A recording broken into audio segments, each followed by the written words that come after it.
This is a mind map.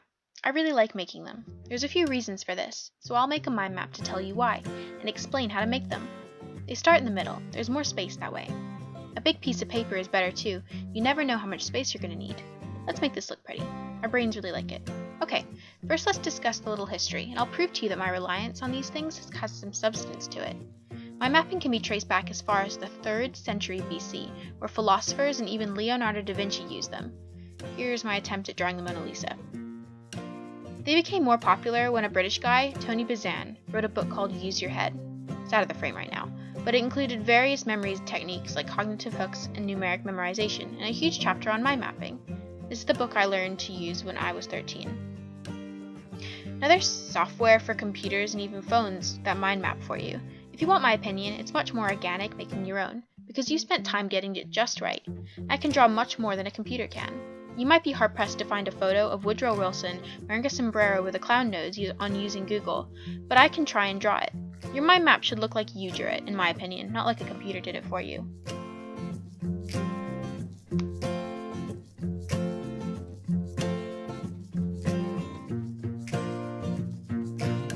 Let's talk about what they're used for. Generally, they're a tool for your brain. They're a way to organize notes in a way that's brain-friendly. It can help with lectures or a better write-up of fast notes, or can even be useful if you need to make a presentation in a meeting to make sure you cover all the points. We don't think in bullet points. People did a lot of thinking before bullet points came along. Bullet points represent block knowledge that have little connection to each other. In mind maps, everything is connected, just like your thoughts.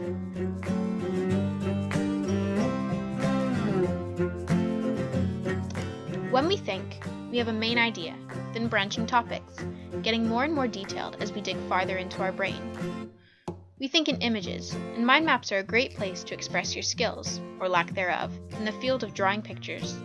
I'll show you what's best to put on your mind map in a minute. Biologically, our brain is ever evolving. We grow new neurons and update our brains constantly.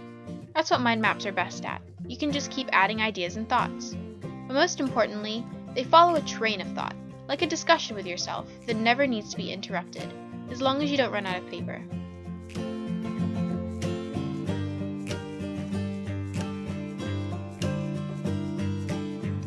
About this time, you might be wondering how to make them. We've already discussed a central idea, and branches that get more and more specific. So first, think of topics you need to cover. Here, so far, we have history, use, and this new one, creation. I'll leave some space for another one. This is often the hardest part in making a mind map, deciding how to organize your thoughts. For this Great Depression mind map, I did culture, the crash, origins, and reactions. Reactions is obviously a pretty big topic. The lines on your mind map should get progressively thinner as you get more detailed. It's like painting. The more detailed parts of the painting are done with a finer paintbrush. It ends up that the lines farther from your central idea become thinner and thinner. Broader topics towards the middle are thicker because they cover more knowledge. Let's talk about color. Color helps you think, I promise, and psychologists believe is the highest contributing factor to memorization, if I have my facts right. Keep your branches bright colors and keep your pictures that you draw brightly colored. Your brain will thank you. When you think of math, what color pops into your head? I think of lime green because when I was little, my school used to give out green journals for us to use in math. Words, however, are different. If you ask Mr. Buzan, he says to write your words in black ink, in capital letters. Some more recent articles say that you should write your words in the colors of your branches. But personally, I agree that I can read the letters more if they are black, and capital, or in print, not cursive. If you have multicolored pens you like, you can read them easily, of course have fun using them, just to see how your brain works. Like I mentioned before, our brains work in pictures. When you think of your best friend, what do you see? I see a face and maybe some fun things we did, not so much their name and the letters of a recount of memories, in words. So it makes sense that if we want to remember something, we use pictures. These can be little doodles or a whole themed mind map. I've seen a mind map about drawing techniques where all the branches were colored pencils. Usually, if I have to learn about a famous person in history, I'll have a go at drawing a bad portrait on them. For physics mind maps, I would often use a lot of diagrams because a picture speaks 1,000 words. Also, you could print off photos from the internet and stick them on, but I'm not organized enough for that. Mind maps are meaningful to me because they are how I study. I can almost cheat on studying with mind map because mind maps allow you to build your thought paths so you can see them, so I don't need to constantly find them again, because they're written down. I'll make a mind map on a broad topic, getting more and more specific in my branches, then never have to make another one on that, because I've already absorbed all the knowledge. It comes back easily. For physics, which I found a difficult subject, I would practice the questions looking at my mind map, but for history, I would look over the mind map, reading them back to myself aloud right before the test. This takes some visual and auditory learning techniques, and I would walk around while doing it, so that's somewhat kinetic.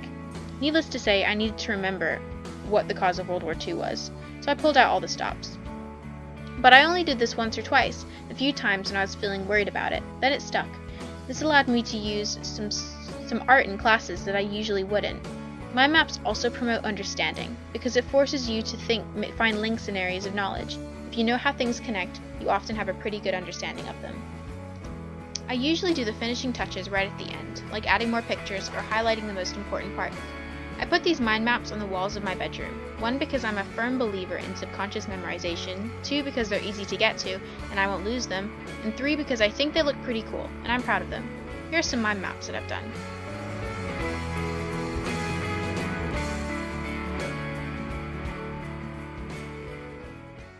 Thanks for watching. I hope this helped some people who wanted to learn how to mind map or what they're used for.